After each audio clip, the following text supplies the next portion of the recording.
atividade da manhã. Cadê o A que todo mundo fez para a Cássia? Vem cá. Ah! E a gente tem um painel, na verdade, com alguns irmãos, algumas pessoas que compreenderam durante a caminhada e têm compreendido a vocação que o Senhor tem dado. A gente ouviu a Tayane falar um pouco sobre a diferença de chamado e de vocação. Uma vocação, algo específico que o Senhor designa às pessoas, né? Então, hoje a gente chamou aqui, né, alguns vocacionados, a Daniela lá na ponta.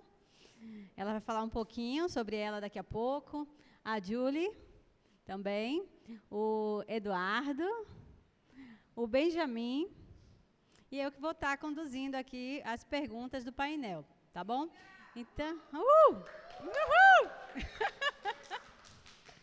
então a primeira, assim, eu gostaria de pedir a vocês, na verdade, que se apresentassem um pouquinho, falassem de como é que foi esse chamado, falar da idade de vocês, de que ministério vocês são, só um pouco. Amém. Bom, gente, eu sou a Daniela, tenho 29 anos, isso. Eu sou farmacêutica, sou de Diadema, região metropolitana de São Paulo, e eu fiz seminário teológico no Vale da Bênção, na Escola Ministerial Antioquia, e fiz também o CPM, que é o curso de preparo missionário. Terminei ano passado. Então, 19, 20, 21... a minha caminhada foi totalmente integral no seminário, né? Então, este ano de 2022, voltei para casa, estou com a minha família, é um tempo de estar com eles agora. E, bom, acho que esse é o básico. Conforme a gente for tendo outras perguntas, aí eu vou falando mais sobre por que eu fiz o seminário, né? Da onde veio essa ideia, da onde eu tirei, como eu descobri que era para eu estar lá. Oi, gente, eu sou a Julie. Olá! Ô, Penélope! Eu tenho 21 anos, eu sou de Poá, São Paulo, uma cidade pequenininha na Zona Leste.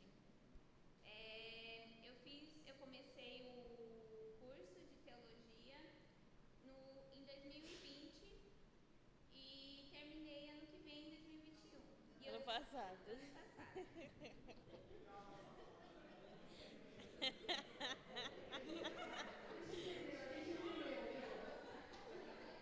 Enfim, amém, glória a Deus, irmãos. Nós somos vários.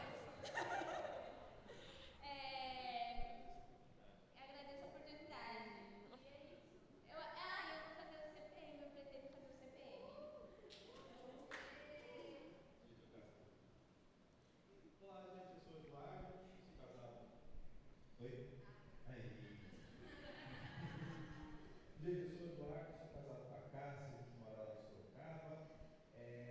Eu sou pastor vocacionado. Então, desde 2018 eu faço muitas funções pastorais na igreja, mas eu fui ordenado ano passado, faz um ano. Eu sou também programador, então eu tenho 28 anos. É engraçado, porque 28 anos como pastor, assim, menos de 40 anos como pastor,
Bom, em 2015, eu participei de uma conferência missionária em Araçariguama, né, no Vale. E ali eu tive contato com um missionário, o nome dele é Mamadou. Ele é de Burkina Faso. Quem conhece Burkina Faso, levanta a mão. Ronaldo agora conhece. Burkina Faso é um país que está na África, fica no oeste africano, lá para cima, perto ali do Mali, do Níger. É um país islamizado. E esse missionário que eu tive contato em 2015 trouxe as necessidades que eles têm lá sobre os meninos garibus. E ali naquela conferência de jovens, que eu comentei ontem com vocês quando eu apresentei o GA, ali naquela conferência de jovens eu ouvi ele, o missionário, perguntar, precisamos de pessoas lá, precisamos de outras pessoas que virão atrás de mim e da minha esposa, porque eu e minha esposa um dia vai se ausentar. E, então, eu sempre conto, quando me perguntam sobre como foi que você descobriu, como foi que você entendeu que era você, eu falo que não foi nada sobrenatural, não teve um anjo, não teve fogo, não teve labareda, não que eu não creia nisso, eu creio em algo sobrenatural, mas foi racional. Quando eu ouvi a pergunta, eu senti de dizer, eis-me aqui. E quando eu disse, eis-me aqui, eu já queria ir para Burkina Faso no mesmo dia, em 2015, dia 2 de novembro de 2015. Aí Deus olhou lá do céu e disse, que dó, né? Porque, para mim, eu queria ter ido para Burkina Faso ali naquele dia, porque quando você descobre a sua vocação, não só missionária, mas em qualquer âmbito dentro da igreja, você quer se entregar, você quer mergulhar, e você quer fazer na hora, porque o seu coração está ardendo. Mas o Senhor, Ele é bom e Ele é misericordioso. E ali naquele dia, um dos líderes que era da geração Antioquia, o André Tostes, disse, você que descobriu a sua vocação, e agora? Esse era o nome da oficina. E eu participei, e agora? E agora vocês voltem para a casa de vocês e vão seguir a vida de vocês. Eu falei, como assim, gente? Eu descobri o que eu quero da minha vida, e agora Ele está mandando eu voltar para a minha casa, viver a minha vida normal?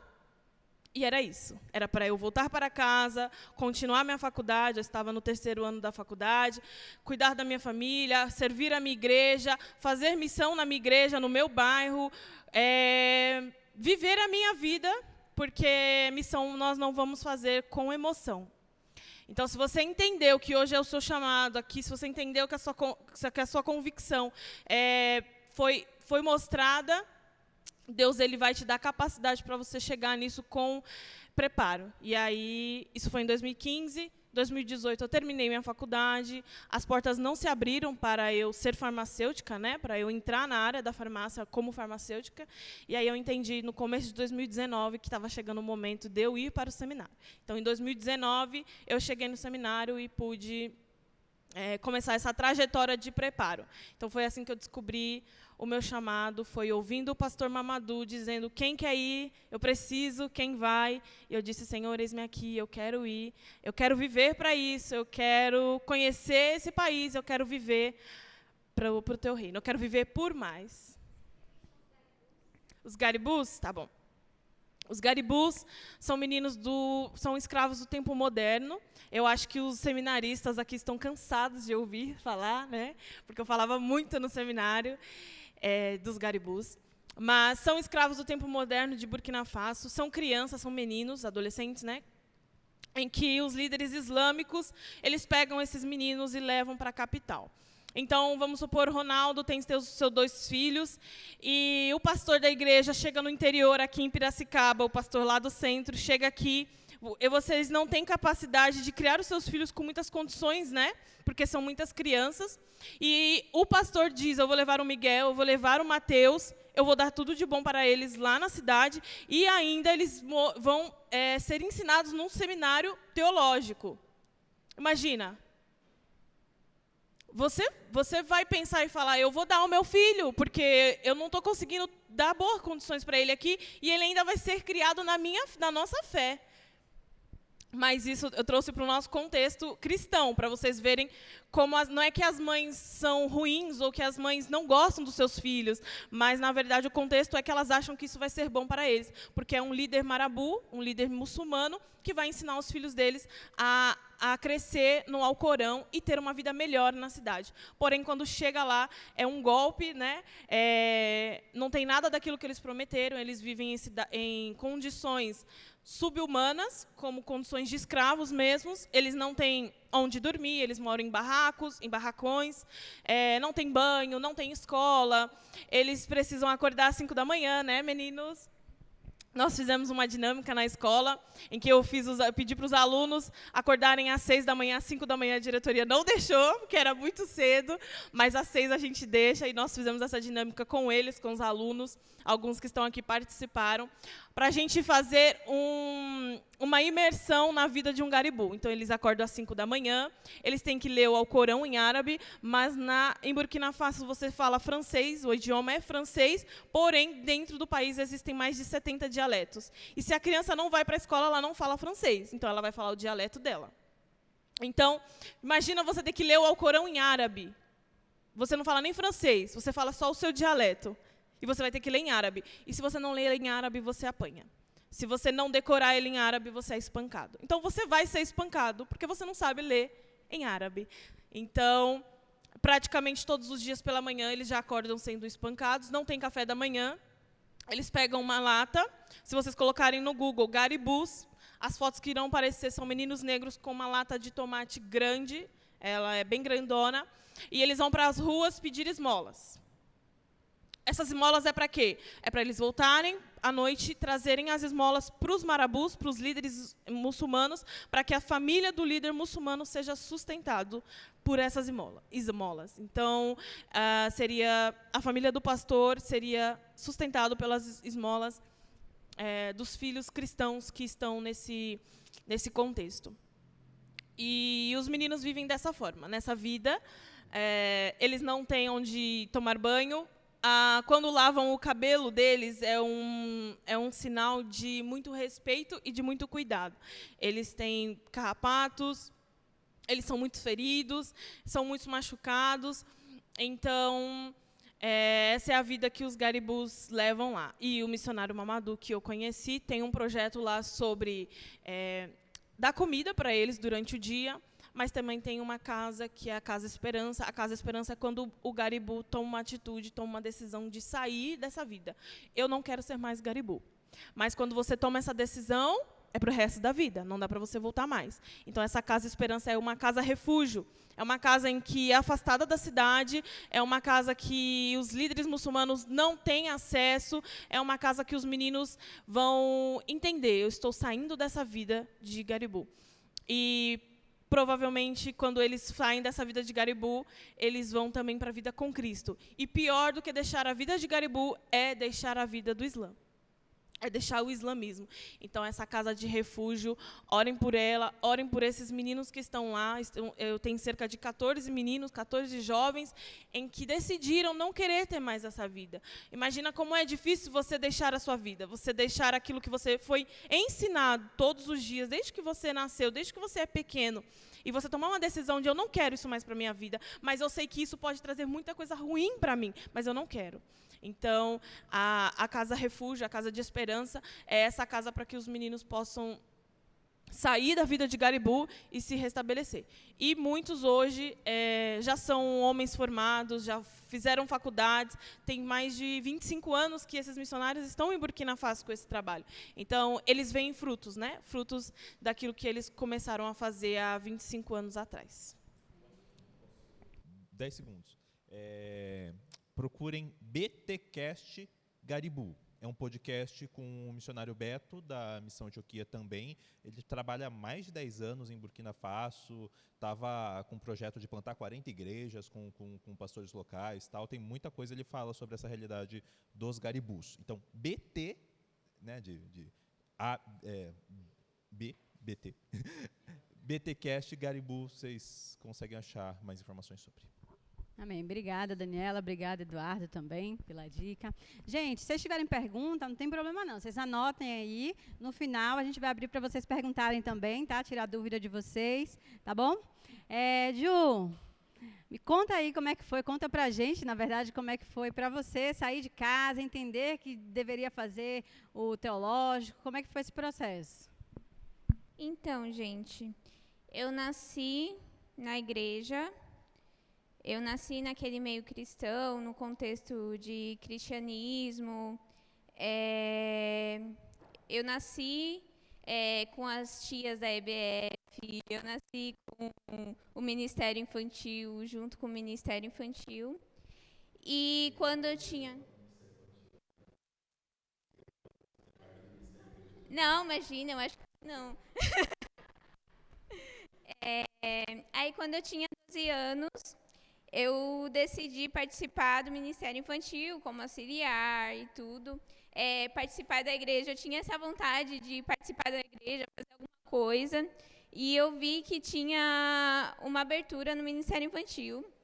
Aí eu fui lá e foi maravilhoso ajudar as crianças e tudo.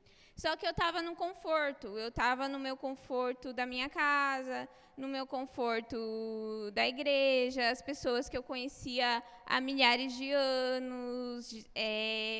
Então, aquilo lá para mim era muito comum. Aí eu saí do ensino médio, aí a gente tem que virar adulta, né? Aí eu tentei ir para uma vida normal. Vou exemplificar isso, tá? Ir para uma vida comum, melhor. Aí eu tentei arranjar trabalho, ir para a faculdade e tudo, só que eu não consegui. Eu não consegui fazer isso. Só que eu sabia que eu tinha que estudar mais sobre algo do cristianismo, estudar mais sobre a Bíblia. Aí teve um menino lá da minha escola, da minha igreja, que ele foi para a Missão Antioquia. E eu fui lá visitar o Vale da Bênção, a Escola Ministerial Antioquia. E quando eu fui lá, eu fui para uma conferência missionária, Geração Antioquia. E, meu Deus, foi muito impactante, gente, foi muito impactante. De, tipo assim, a realidade joga assim pra gente, sabe? A gente está no nosso conforto da nossa igreja, do nosso conforto da nossa casa, tudo, vida comum, mas a realidade joga, assim, que existem culturas diferentes, existem pessoas que precisam de você, pessoas que têm uma cultura que realmente não está voltada para o cristianismo. E isso martelou muito no meu coração. E foi uma missionária da Índia na minha igreja, que ela mostrou essa cultura mais específica com as crianças. Que ali ela trabalhava com as crianças, que as mães dela iam fazer trabalhos específicos. Ela ia e as crianças, consequentemente, também iam fazer isso. Então, ela trabalhava com essas crianças. E isso impactou muito minha vida. De tipo, o que eu estou fazendo aqui? Eu não estou fazendo nada. Eu estou numa vida comum, eu estou na minha casa. E essas crianças da Índia, está acontecendo isso com elas. Os garibus, está acontecendo isso com eles. O que eu posso fazer? E, bom, eu vi essa oportunidade na Escola Ministerial Antioquia. Eu entrei lá, fazendo um curso de teologia. E eu vi essa necessidade de a gente se aprofundar na palavra, de a gente se aprofundar no conhecimento bíblico, porque não tem como a gente falar com outras culturas, com outras tribos, com outros tipos de pessoa, com uma pessoa comum também, não tem como a gente falar sem conhecimento bíblico. Você está vazio, não tem como você falar algo vazio dentro de você para outra pessoa. Então, eu sentia essa necessidade de buscar o conhecimento, de buscar mais sobre a Bíblia, de buscar esse conhecimento bíblico. E cada vez mais, querendo ou não, no Ministério Infantil eu vejo essa necessidade, porque hoje em dia as crianças, a escola estadual principalmente, infelizmente não está muito entrando em conflito com o cristianismo. Isso é muito triste, mas as nossas crianças, não pode acontecer isso com elas e nem com as outras. A gente tem que realmente arrombar as portas do inferno e ir lá e, enfim, pegar o evangelho para essas crianças, tirar essas crianças da escola e pegar lá. Não, isso está errado, filho. Isso é contra o cristianismo. E ensinar aquilo, a cultura cristã. A cultura cristã para essas crianças. Porque há uma necessidade disso no nosso evangelismo urbano, como a Ellen falou aqui, na nossa cidade urbana, há essa necessidade. E isso martela muito no meu coração ainda. E é isso.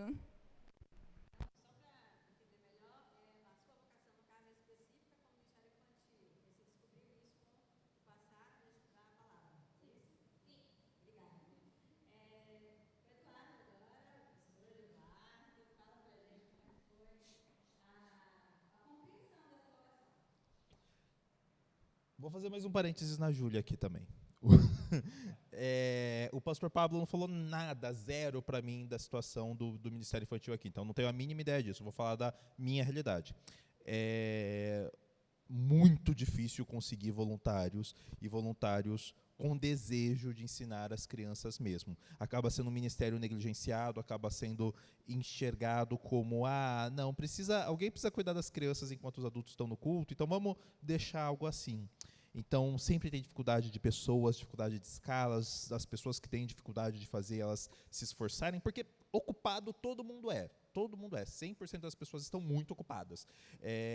Então, alguém que se esforce em fazer as aulas, mas é um ministério que a gente vê frutos muito bonitos. A Cássia começou agora a dar aula lá também no ministério lá da igreja, e uma mãe veio e falou para mim, depois da aula da Cássia sobre graça, a filhinha dela, Rebeca tem quantos anos? 5? Não sei, mais ou menos 5 anos, a menina, veio e falou, mãe, sabia que nós somos todos pescadores? Não, filha, pecadores. E a gente recebeu um presente da graça que a gente não merece. Isso ficou na cabeça dela a semana toda. Então, é um ministério que a gente vê frutos muito bonitos. Eu lembro, tem um pastor super esperto, ele é chanceler na Universidade Mackenzie, ele falou que ele lembra de um jeito muito palpável, quando ele tinha 4 anos, em que ele tinha Cristo no coração dele. Então, ele lembra de um jeito bem palpável que ele foi salvo, que Cristo chamou aos 4 anos. Então, é um ministério que eu gostaria muito de incentivar vocês a dar atenção devida. Agora fala de mim. Gente, eu não sei o que falar de mim exatamente quanto à minha vocação, porque para mim foi algo que foi acontecendo natural. Eu creio que o ministério pastoral tem 4 dimensões. Primeiro, a dimensão do que Deus coloca para nós. Então, nós temos alguns requisitos na Bíblia. Então, tem uma lista quanto a requisitos do chamado pastoral em que a gente vê e é necessário aquilo. Outra dimensão é o desejo pessoal. Então, a pessoa precisa querer sentir, às vezes ela enxerga, ser pastor como mas um desejo de direcionar as pessoas para Cristo, que as pessoas cresçam em Cristo, de fazer com que Cristo seja formado nas pessoas. Um verso que mexe muito comigo é Gálatas, quando Paulo fala, meus filhinhos, a quem de novo sinto dores de parto, até que Cristo seja formado em vós. Então, um desejo de ver isso acontecer. Também tem a dimensão do reconhecimento da comunidade. Então, eu estou numa comunidade. As pessoas são perfeitas? A liderança é perfeita na comunidade? Não. Só que Cristo não fala só com você quanto ao seu chamado. Então, se você tem um chamado, pode até ser um chamado, nossa, sou como a Dani para os garibus, para uma realidade africana, não é algo que a gente tem aqui agora, mas a gente vai ver um atestar da comunidade para aquilo. Então, eu enxergava a igreja reconhecendo o chamado em mim. E também a dimensão do preparo, da gente se preparar.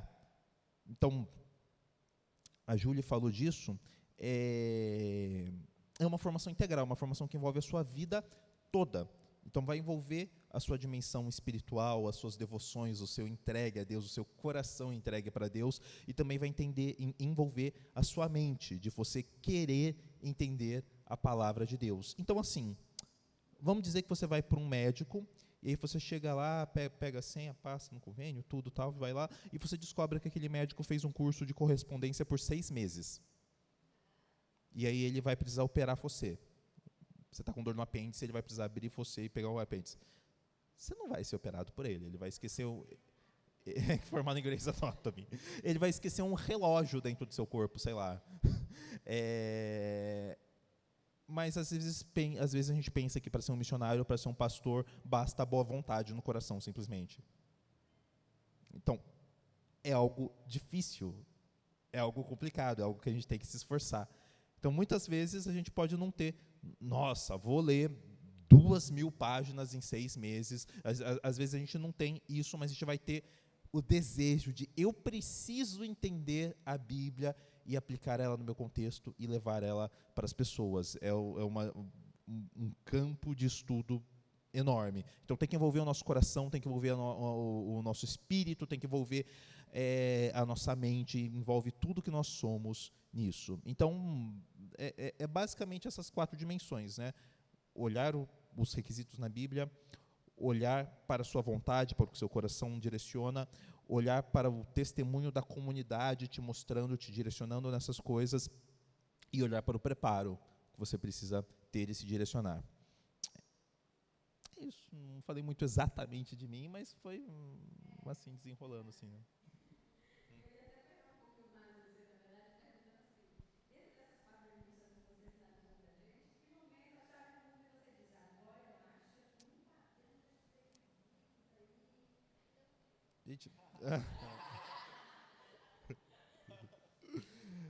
Gente, desde que eu lembro que eu me entendi um pouquinho mais de Cristo, eu me vejo com vontade de fazer algo, assim, eu sei um pouquinho, então eu quero passar o pouquinho que eu sei. Eu estou vendo, não sei, algo que foi crescente mesmo, eu vi muito de passinho em passinho, sabe? Até chegar ao ponto de, não sei, a Rafa, que eu ajudei, que ela está aqui, eu ajudei a ensinar ela para o batismo e estava junto no batismo dela, né? O pai dela que batizou ela, mas eu estava lá também. Então, é algo crescente mesmo, algo crescente. Para mim foi muito natural. Até quando eu entrei na faculdade, eu fiquei um pouco triste. Falei, poxa, eu queria fazer um seminário, queria fazer... interessante, eu não vou me prolongar nisso, mas é interessante a questão de ser bivocacionado, porque eu me sinto um pouquinho, não vou me prolongar nisso, né, mas eu tem umas 2 da tarde, 3 da tarde. Eu sou programador, eu sou pastor. Eu vejo muita gente que programa bem melhor que eu. Eu vejo muita gente no meu seminário que sabe muito mais que eu de teologia. Então, eu não vou conseguir ser um programador tão bom quanto eu seria se eu fosse apenas programador. Eu não vou conseguir ser um pastor fazendo todas as coisas que eu gostaria quando se eu fosse só pastor. Então, fica essa divisão que dá muito conflito, mas que também me é prazeroso conseguir cumprir essas 2 coisas no momento, pelo menos. Então, eu acho que o ministério bivocacionado, não sei a realidade da IPR, mas é algo que vai crescer cada vez mais. E, pelo menos no meio missionário, é quase que uma necessidade da pessoa ser missionária e ter uma outra vocação, outro preparo, uma outra faculdade. Então, é algo para devagar e ajustando nos corações também. Amém, que bênção, muito bom. Saber se a gente compreender, né, a parte tão lógica também da nossa vocação, do nosso chamado, mas a a confirmação diária que o Senhor vem dando, crescendo no nosso coração, essa convicção que Ele dá a respeito do que Ele quer, né, para nossas vidas. Muito bom, obrigada. E você, Benjamin, você veio da Bolívia e, assim, saiu de lá e veio para cá estudar. Conta pra gente o que aconteceu, o que mudou aí. Você entende? Ah, muita coisa. Conta um pouquinho só, tá? É bom, primeiro, sobre o chamado missionário, né? Sobre A vocação. sua vocação, sair do seu país e ir para cá. Meu chamado foi assim, eu entrei num centro de recuperação para me recuperar e ali eu comecei a entregar tudo ao Senhor, comecei a confessar meus pecados, pedir perdão. Então, ali eu tive uma paixão por ler a palavra, por orar, por jejuar, né? Por buscar mais de Deus, porque, nossa, senti uma paz assim, ao estar na presença de Deus, uma paz sobrenatural. Então, ali eu sentia um chamado, né? De missões, assim, às vezes chegavam missionários da minha igreja e pregavam sobre missões, faziam um chamado, e sempre que faziam um chamado eu ia na frente para que orem por mim, para que coloquem suas mãos.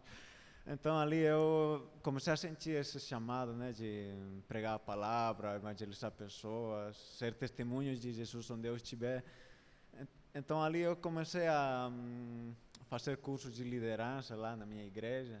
Ali meu líder falava assim, nossa, você tem que ser líder, você tem que ser líder. E eu falava, não, eu não quero, não. Vou ser líder depois que termine o curso que estou fazendo. Então ali eu não queria, sabe, não queria me comprometer com Deus. Então tiveram uma ministração na minha igreja, falaram sobre santidade e também falaram uma parte sobre missões. E ali a minha pastora falou sobre Elias, que ele foi alimentado pelos corvos quando não choveu por 3 anos, né? Ali falou, e Deus falou no meu coração, né? Porque eu falava assim, nossa, ser pastor, ser missionário, essa coisa deve ser coisa de ricos. E eu acho que não é para mim. Eu falava, nossa, eu não tenho dinheiro para isso, né? Então, nossa, eu sou pobre, acho que não vai dar para fazer isso. Então, ali Deus foi confirmando, foi falando comigo, foi falando que Ele ia suprir minhas necessidades, Ele ia me direcionar. Então, ali eu senti esse chamado missionário, né? E Deus foi confirmando através da oração, através da sua palavra. Também tinha um tempo em que eu queria estudar outra coisa, queria estudar medicina ou voltar para fazer engenharia. Então, eu tentava fugir, né, como Jonas, mas eu falei disso com o meu líder, falei, irmão, eu acho que vou sair do centro, não quero trabalhar mais, mas vou estudar, vou me congregar. Ele falou assim, nossa, você está fugindo dos chamados de Deus. Então, eu fiquei assim... Pensei um pouco, falei a verdade, estou fugindo. Então, comecei a orar mais, comecei a pedir direcionamento a Deus através da oração. Deus foi confirmando. O 2019, eu fiz um compromisso com Deus eu queria mais de Deus, sabe? Fome, sede, queria ir para congressos cristãos, assim como este congresso ou acampamentos, né? Queria mais de Deus e estava pedindo ao Senhor para ir a um congresso lá em outro país, mas não deu certo. Mas minha pastora falou sobre a conferência missionária lá no Vale da Bênção, onde falam sobre missões, a Confrajovem também, a GGA. Ali Deus foi confirmando meu chamado, foi me direcionando. Lá, quando eu fui por primeira vez ao Vale, ali, nossa, foi incrível para mim, foi uma experiência sobrenatural. Ali eu recebi confirmação de Deus para o que eu tinha que fazer, né, voltando para a Bolívia. Então, quando eu voltei para a Bolívia, uma pastora falou para mim, assim tal como Jesus falou para Pedro, Benjamin, você ama a Deus? Eu falei, sim, eu amo. Falou outra vez, você ama a Deus? Eu amo, sim. E a terceira vez, você ama a Deus mesmo? Eu falei, amo a Deus. Então, cuide das ovelhas. Então ali eu recebi uma confirmação de que eu tinha que ser líder lá, né? E ali comecei a dar discipulado para os irmãos que estavam no processo de recuperação, também discipulado para crianças, estava sendo, era mestre de crianças também, né? E ali Deus foi confirmando, foi direcionando. E ali eu falei do meu chamado com minha pastora e ao princípio era meio que não acreditava, né? Falando, sério mesmo? Mas depois, através da oração, do jejum, da palavra, Deus foi direcionando, dando respostas. E acho que é Deus mesmo que está fazendo tudo aqui, suprindo minhas necessidades e, por sobretudo, a presença dele na minha vida, né? Então é isso, né? Amém, amém. E o irmão Benjamin é bênção, tá, gente? No Vale lá com a gente, todos vocês. Mas eu estou falando do Benjamin porque dentro do contexto dele que veio para cá e com essa dúvida que ele está explanando aqui, ele tem sido bênção mesmo no nosso meio, preocupado com os outros, discipulando. Glória a Deus pela sua vida. Vocês viram, gente? Todo mundo, eu sou um pouquinho de fora, né? Mas os 3 que estão na missão Antioquia, para mim também, a questão da conferência, como foi isso, foi importante, bom. Para quem quer uma experiência, quem quer confirmações de chamado, quem quer isso, em abril vai ter, a gente vai falar depois, né, mas hoje vai falar mais, só que em abril, no período do carnaval, né, 2 períodos de carnaval no ano, vai ter uma viagem de curto prazo para o Vale do Ribeira, que é a região mais pobre do estado de São Paulo, de 4, 5 dias, né? Em julho vai ter uma viagem para o Paraguai de 15 dias, e em novembro vai ter a conferência lá em Araçariguama. Então, vão conversando, vendo nas redes sociais, conversando com a Lorena, com a Cássia, tal, vendo as datas, quem tem esse desejo de ter essa confirmação, passar por essa experiência, conhecer mais. Sim, sim, viu? Por favor, vão pensando aí, programando, conversa com o pastor de vocês, e a gente está aberto. Já deixa, né? Amém. Aí a gente está aberto já, né, para as inscrições também, tá bom? Agora, eu queria perguntar assim, algo específico com relação ao curso de preparo de missões que a Daniela fez, né?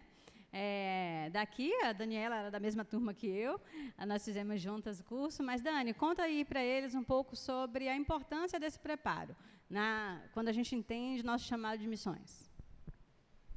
Bom, a gente muitas vezes é movido pela emoção, como eu já disse, né, no começo. Então, você esperar essa fase do preparo é meio cansativo e tem hora que é meio ruim, você não quer, você quer ir logo, né? Mas Deus, ele é um Deus que nos trabalha, que molda a gente. Então, o tempo de preparo, ele é essencial, ele é muito importante. Para mim, ter morado 3 anos num seminário, ter morado 3 anos com pessoas diferentes, ter morado longe da minha mãe, longe da minha igreja, foi uma forma de ser trabalhada, né? No curso de preparo missionário, ele é uma coisa mais, digamos, eu acho que ele é mais imersão, ele faz você ver a realidade do missionário. Então, quando você faz o CPM, você faz o curso de preparo missionário, você olha para Deus e fala, é isso que eu quero para a minha vida? Aí dá tempo de você dizer não ou sim, né? Porque Deus, ele não vai te obrigar. Então, no curso de preparo missionário, você tem noção, principalmente quando chega a fase lá no Vale, né, presencial, isso, a fase 2, em que você tem contato com os professores, você tem contato com seus colegas. Por exemplo, eu e a Lorena, a gente se conheceu só na fase 2. A primeira fase ela é totalmente online, então nós não tínhamos contato. Então, na fase 2, você tem mais esse contato, você conhece mais, você conhece os professores e você conhece as dificuldades. Os problemas que tem em você ser um missionário, os problemas que você vai ter em largar tudo, em abrir mão. E você conhece a parte boa também. Você conhece as partes positivas, as partes importantes. Vou compartilhar com vocês uma coisa muito importante que aconteceu com uma professora. Nós temos uma professora muito boa, nós não, eles, né? A escola tem uma professora muito boa chamada Vilza. E ela foi para Marrocos, foi 10 anos missionária no Marrocos, e tivemos aula com ela. A aula dela foi falar sobre cultura. sobre pique, né? Sobre quando a gente chega no país, a gente ter que mergulhar nessa cultura. Então, por exemplo, se eu for enviada para Burkina Faso, o trabalho da Missão Antioquia dos primeiros 3 meses, mais ou menos, é que eu more com um nativo em Burkina Faso. Por quê? Porque lá eu vou aprender como vive em Burkina Faso. Eu não vou aprender a viver em Burkina Faso morando com um brasileiro. Isso não tem lógica, não adianta, nós vamos ficar no nosso mundinho ali de brasileiro. Então, você vai morar com um nativo para você aprender. E a professora fez isso, né, em Marrocos. É um país fechado para o evangelho, é islâmico. Então, ela viu como, por exemplo, uma coisa diferente lá era jogar pão fora. Para nós, hoje em dia, quando eu ouvia quando eu era pequena que jogar pão era pecado. Mas hoje em dia eu não ouço mais isso, minha mãe falando, ou a minha avó falando. Mas lá em Marrocos, você jogar pão é muito pecado. Não tem lógica. Eles não fazem isso porque pão é uma coisa sagrada para eles. Então, se você chegar em Marrocos e você jogar pão fora, você já vai criar uma barreira com o marroquino. Você vai criar uma coisa que vai te afastar deles, né? Então, por exemplo, as mulheres que não são muçulmanas não vão usar lenço lá, não é preciso, isso não é preciso. Mas a mulher não pode sair, por exemplo, de cabelo molhado. Porque lá a mulher que está na rua de cabelo molhado, sem lenço, é vista como uma prostituta.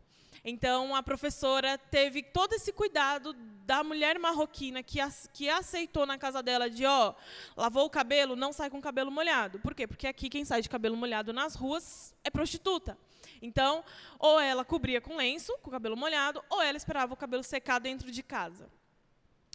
Então, são pequenas coisas que você percebe que faz total diferença para você caminhar. Porque se você está na rua com o cabelo molhado, eles vão te entender que você é uma prostituta, eles não vão querer se chegar, eles não vão querer ter contato com você. E eu acabei o seminário, voltei para casa em outubro, e em novembro eu tive a oportunidade de ser voluntária na ONG Compassiva. Vocês depois procurem o Instagram deles. É uma ONG em São Paulo, no centro de São Paulo, que trabalha com refugiados, pessoas que vêm de fora do Brasil para morar aqui, para reconstruir a sua vida aqui. Em um dos cursos de costura tinha uma marroquina. Então, foi maravilhoso sentar com essa marroquina e poder compartilhar o que eu sabia com ela. Era como se eu tivesse ido em Marrocos, mas eu não fui. Então, a professora compartilhou sobre o banheiro que eles têm lá. Eles não têm um banheiro igual a gente, por exemplo, que tem um banheiro dentro de casa. Em Marrocos é um banheiro grande, um banheiro coletivo para todo mundo do mesmo sexo, né? Por exemplo, todas as mulheres e todos os homens. Então, todas as meninas aqui iriam tomar banho, todo mundo sem roupa, tranquilamente, coloca a sua cadeirinha de praia, é como se fosse uma sauna. E é um momento de interação do marroquino, é um momento de ter contato, é como se fosse a nossa praia, a nossa praça, da gente ir lá, sentar, conversar, rir, chorar. No banheiro, eu não estou conseguindo lembrar o nome do banheiro. No banheiro... Não, é alguma coisa com H. Hammam. Hammam. O nome do banheiro é Hammam. Então, na hora desse banheiro, você vai ter um contato com o marroquino. E a professora compartilhou como foi difícil para ela viver isso. Imagina, você sem roupa, já pensou? Na frente de todo mundo. É mulher, não interessa, mas... Tipo assim, não entra na nossa cabeça que estamos do lado de cá, mas ela precisou viver isso, ela precisou entrar nisso, mas ela disse que nos primeiros dias ela ainda tinha que se trocar, as mulheres marroquinas entendem, aí colocavam toalha na frente dela para ela se trocar, mas aos poucos, ela morou 10 anos lá, então aos poucos ela aprendeu. E quando eu sentei para conversar com a marroquina na Compassiva, eu falei desse banheiro, ela disse, que saudade do Hammam. Que saudade do meu banheiro. Aí eu falei, meu Deus, é tudo verdade. A Filza não inventou nada. Eu falei, você tem saudade do seu banheiro? Ela, não, muita saudade. Aqui o banheiro é pequeno, é só um. E não dá para entrar minhas amigas. E eu falei, meu Deus do céu, como é que pode? Então, essa experiência do CPM é muito bom porque eu consegui ver na Compassiva como essa mulher, a minha amiga marroquina, ela sente falta no país, né, no Brasil, de um banheiro coletivo. Então, você vai para uma ONG em que você olha para o lado, sabe? Você esquece da Daniela um pouquinho, esquece dos sonhos da Daniela um pouquinho, e você vê que tem um marroquino que a saudade dele é um banheiro coletivo, uma coisa que para mim é totalmente estranha, esquisita, coisa de outro mundo. Para ele é questão de valor, é pertencimento, é casa, é família. Então, se você tiver oportunidade, participe de uma ONG, participe de algo que vai fazer você esquecer de você um pouquinho. Esqueça de você um pouquinho. Isso é tão bom. Isso é muito bom, esquecer da gente um pouquinho. Então, eu falo hoje com muita alegria de ter passado pelo CPM, de ter passado pelo Vale da Bênção. Não é só bênção, tem tribulação, tem peleja. Seminário é só Jesus na causa, é só o Senhor na causa. Mais uma coisa eu digo, vale a pena. Se tem uma coisa, para a minha vida, que valeu a pena, foi o seminário. Então, com todas as tribulações, com todas as labutas, com todas as pelejas, com todos os problemas que eu tive ali, hoje eu posso dizer, até aqui o Senhor me ajudou, e sou privilegiada de ter me escolhido e levado eu para um seminário. Foi um divisor de águas. Então, é muito importante esse preparo para cada um de nós. Interessante, eu vou aproveitar o gancho da Dani aí, é que tudo baseado em experiência. Então, a questão da Vilza, quando ela fala da experiência do cabelo, foi real, ela viveu aquilo lá. E ela traz para a gente como despertamento sobre a cultura local que a gente precisa estar atento, né, quando a gente chegar em um país. E umas coisas que também a gente não se atenta tanto, a gente ouve, a gente ora, a gente consegue se compadecer um pouco, mas não compreende realmente o que acontece em países de perseguição. E a disciplina que me chamou muita atenção foi segurança do missionário. Então, é algo assim tremendo. Se vocês tiverem oportunidade também de pesquisar também, esse curso existe também à parte. Se vocês tiverem oportunidade, pesquisem, que é muito bom, tá? Vou perguntar ao Eduardo agora. Vou mudar um pouquinho a logística aí. Eduardo, o que você daria como conselho para um jovem que tem entendido o seu chamado pastoral? Uma curiosidade do chamado pastoral, algo que você possa dizer para eles?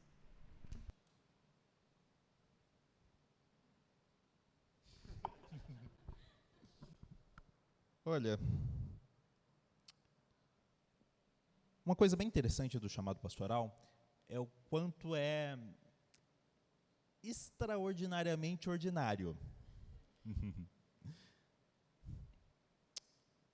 Tá.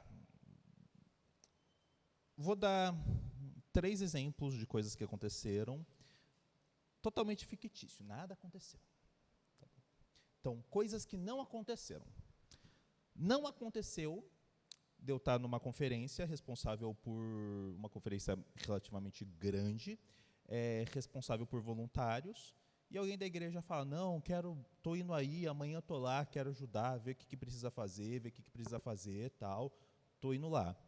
Chega o dia, essa pessoa diz o que não aconteceu, essa pessoa que não existe, chega lá e fala, estou aqui, o que está precisando? Eu viro, rapaz, falar a verdade, está faltando voluntário para limpar os banheiros. Tá bagunçado, tá uma quantidade de gente grande e tal, então a gente ia precisar disso, aquilo, se você quiser, já vejo o horário para você. Então, é que eu pensei numa coisa tipo ajudar no som, mexer na mesa de som. Não pensei nisso, não. Falei, ok, tudo bem. Outra coisa que não aconteceu de eu conversar com uma pessoa, falar, nossa, saudades, quanto tempo que você não vem na igreja, tal, como que estão as coisas?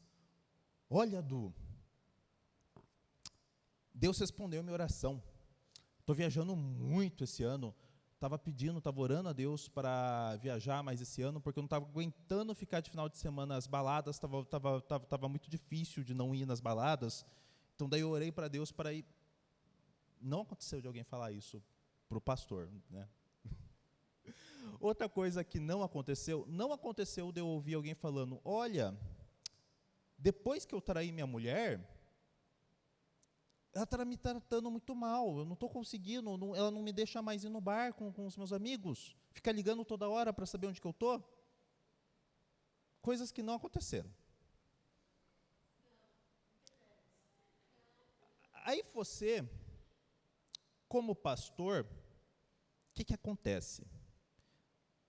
Se você olhar para a sua vida, quando essas coisas não acontecem, isso que eu falei é normal. Quem tem um pouquinho mais de tempo na igreja, já aconselhou alguém, já passou por situações assim ou piores. Se você olha para isso e você vê, nossa, como eu sou superior a essa pessoa, você tem que passar longe do ministério pastoral. Porque o ministério pastoral é você ver que as pessoas que fazem as piores coisas, elas não são monstros totalmente diferentes de você. Elas são como você, e você tem esses mesmos tipos de pecados, essas mesmas tentações. E ao você se tornar pastor, quando a pessoa coloca a mão na sua cabeça, tal, tudo, agora as pessoas vão te chamar de pastor, você não cria um escudo protetor contra as tentações que você tinha antes, você não cria uma aura de santidade totalmente diferente, você não vai começar a orar 3 horas por dia no que você orava 2 minutos antes, você não cria um escudo contra a depressão, contra desgaste psicológico das coisas que acontecem. Ser um pastor é ser um cristão normal, que tem algumas responsabilidades específicas. Então, você olha para as situações que eu comentei, por exemplo, você vai falar, a preguiça que esse cara sente, eu sinto também no meu coração. Então, eu tenho que aconselhar ele, direcionar e fazer com que ele queira se envolver mais nas outras coisas, não de um ponto, nossa, para você ser bom, você tem que ser como eu. Eu estou aqui em cima, para você ser bom, um cristão legal, você tem que subir aqui e ser como eu. Mas falar, eu tenho essas mesmas tendências pecaminosas, vamos sentar, vamos conversar, vamos olhar para Cristo.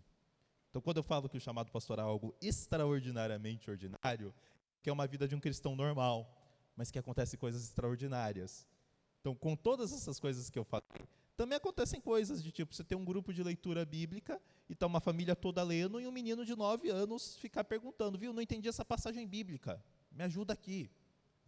Acontece de você ver uma criança crescer, se tornar uma jovem e se batizar. Acontecem coisas maravilhosas de você pregar com o coração arrasado, achando que você não está falando nada com nada, porque você está com a mente totalmente em outros lugares, dos seus problemas, na sua condição, e você vê pessoas vendo um pouco da maravilha de Cristo Jesus, não por quem você é, mas porque o Espírito Santo quis agir ali.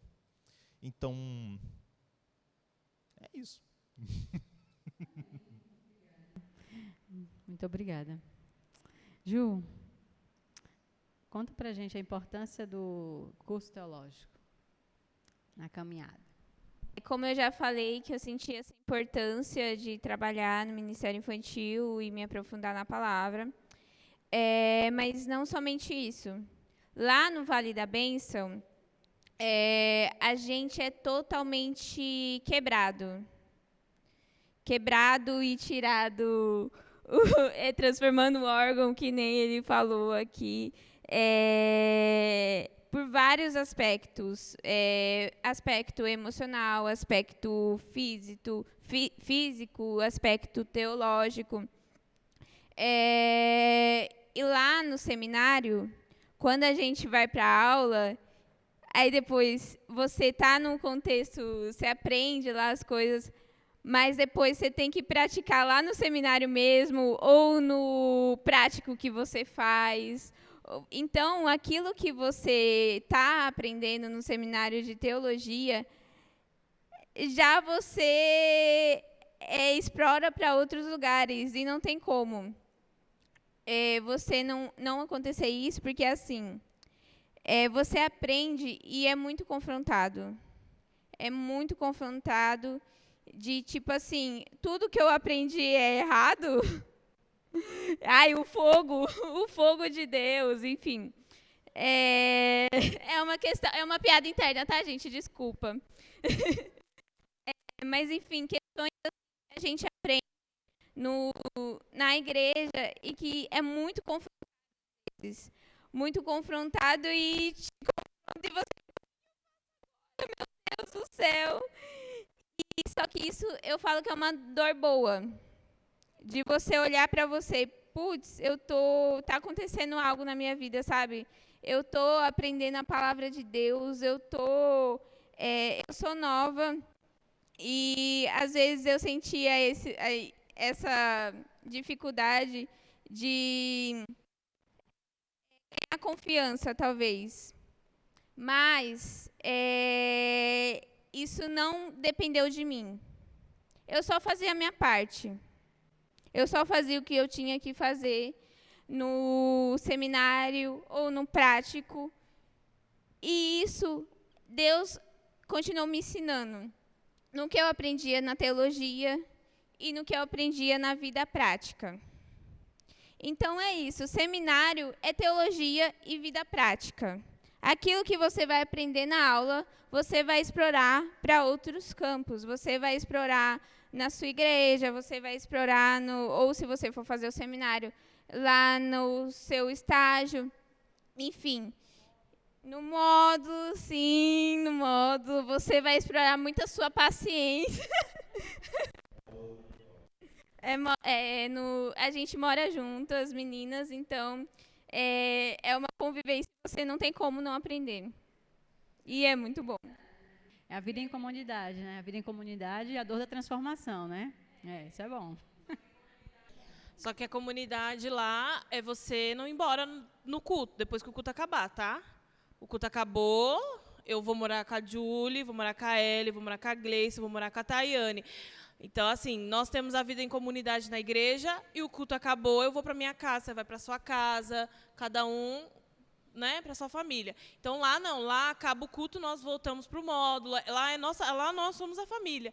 E, como ela falou, você saiu de uma aula de teologia em que quebra a sua cabeça, por exemplo, a do fogo. Teve uma aula que rendeu muito, então você vai para o módulo, aí a gente senta, a gente discute, a gente conversa. Ah, mas poxa, na minha igreja tem muito louvor de fogo. Ah, mas eu não acredito. Ah, mas o professor falou isso. Ah, mas o outro professor falou isso. Então, a gente entra nessa questão teológica, mas tem a questão familiar também. Por exemplo, a gente volta da aula, a gente percebe que a amiga não está bem. O que aconteceu? Minha família não está bem, meu pai, minha mãe. Então, no seminário lá, você deixa a família em casa, né? Porque você não pode levar.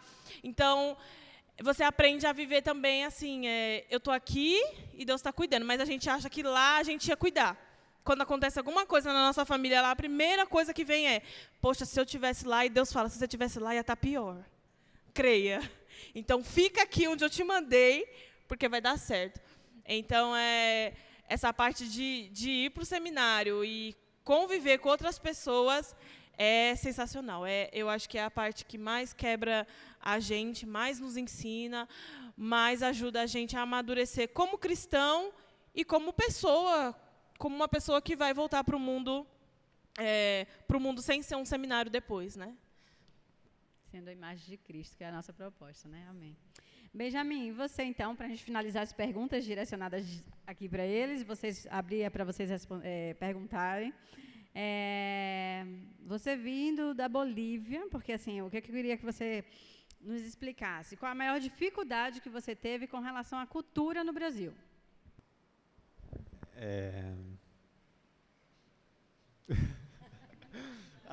Pela manhã... Pode falar, eu acho que ninguém vai se ofender não, né? Calma no que você vai falar, que talvez o seu almoço não saia, tá? Estava falando um pouquinho com o Pedrão lá pela manhã, que a primeira dificuldade foi a falar, né? Porque aqui falam com muita gíria. Às vezes a Júlia chegava, e aí, irmão? Eu não sabia que era e aí. Eu perguntava, o que é e aí? Ou assim, com ditados, né? Eu não entendia, e até agora eu continuo aprendendo ali. Né? Então, uma coisa era isso, e também um choque cultural, que às vezes, quando você entra em uma nova cultura, é difícil, para algumas pessoas é difícil se adaptar, porque começar a comparar, né? Nossa, na minha cidade era assim, aqui é assim, por exemplo... a gente que vem de um contexto onde você compra pão barato e vai a uma outra cidade e compra pão muito caro, às vezes choca com as pessoas. O ano passado eu conheci um cara que falava, nossa, ele queria infartar pelo preço do pão, pelo preço das coisas do mercado lá na cidade. Então, às vezes, essas coisas chocam com as pessoas, né? Então, uma dificuldade é isso, começar a comparar as coisas. Nossa, no meu país era assim, mas agora é assim, né? Então, é importante também conhecer um pouco da cultura, é importante também dar bom testemunho, né, de onde estivéssemos, sem importar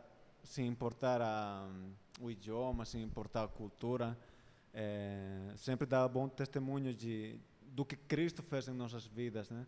Então, isso é importante, né, porque às vezes não adianta só simplesmente conhecer a palavra ou simplesmente só orar ou só viver pelo Espírito, né?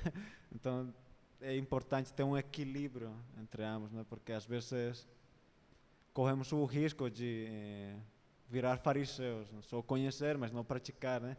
Então é importante isso, entrar numa nova cultura e saber que Deus quer fazer algo em tua vida e fazer algo, usar tua vida, né, para ser testemunho, né? Então é isso a dificuldade, né? Pode, e aí agora já está aberto para pergunta. Não, já está. Você falou que você é programador, né? Você também trabalha. São duas coisas, né?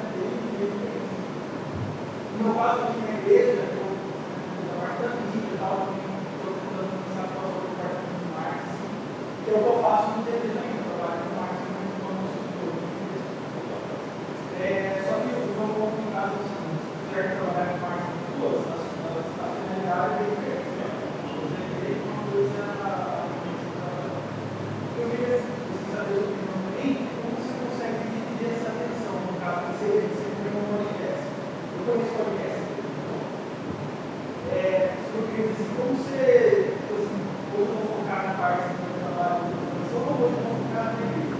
Às vezes eu fico um pouco assim, qual parte eu vou dar mais, eu vou jogar mais assim.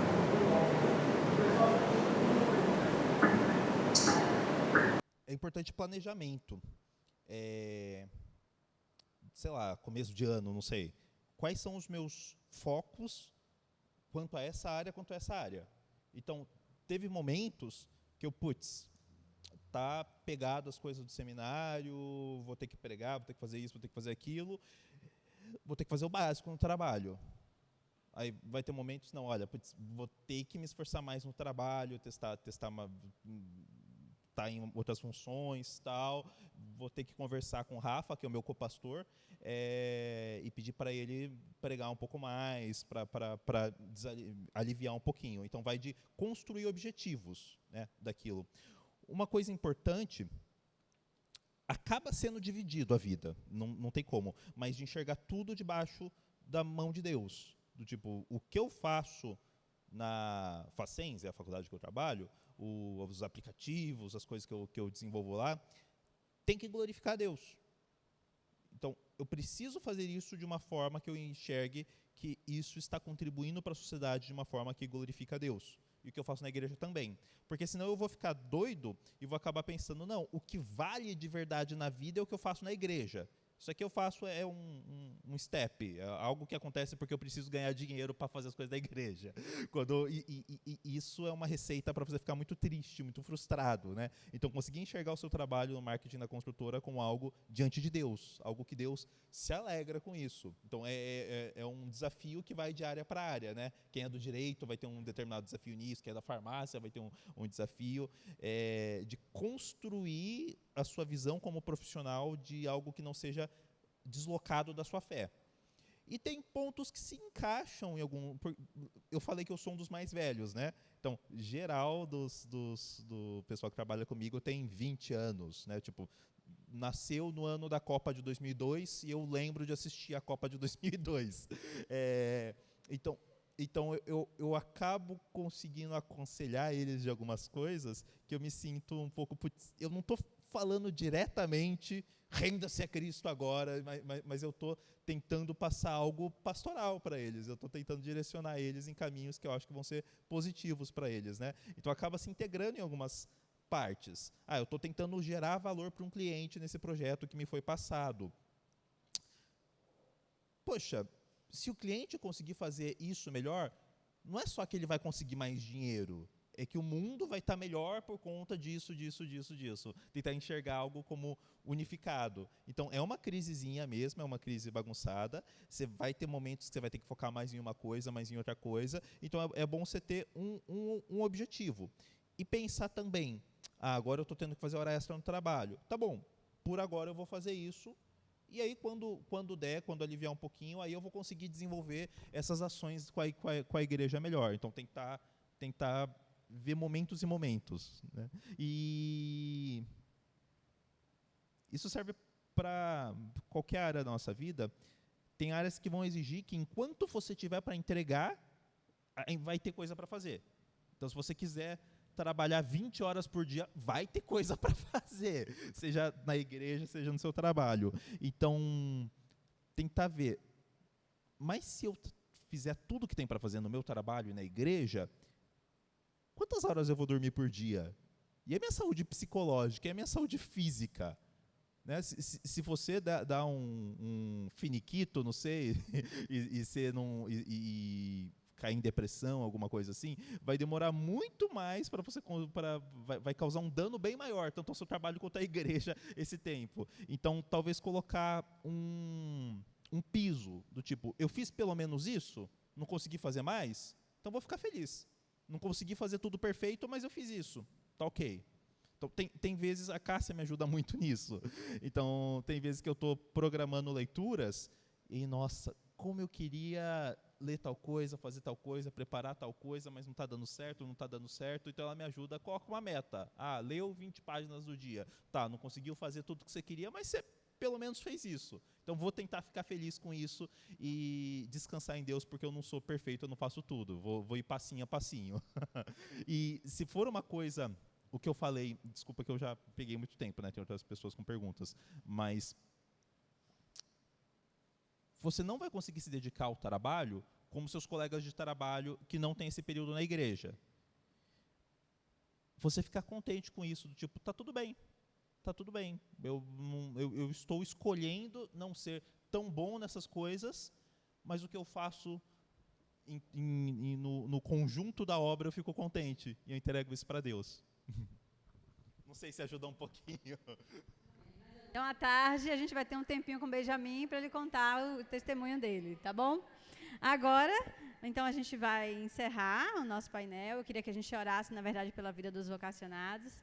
Vamos ficar de pé, que vocês já estão dormindo sentados, né?